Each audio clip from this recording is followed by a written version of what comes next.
Nagsimula ang lahat sa eskwela, nagsama-samang 12 sa kalokohan at sa tuksuhan, hindi maawat sa isa't isa.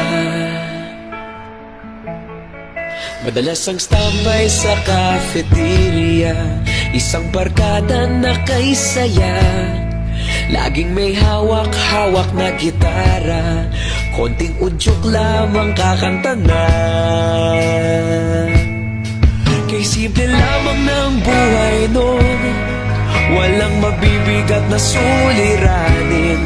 Problema lamang laging kulang ang datong. Sana napunta ang panahon? Sana nga ba? Sana nga ba? Sana napunta ang panahon? Sana nga ba? Sana nga ba? Sana napunta ang panahon?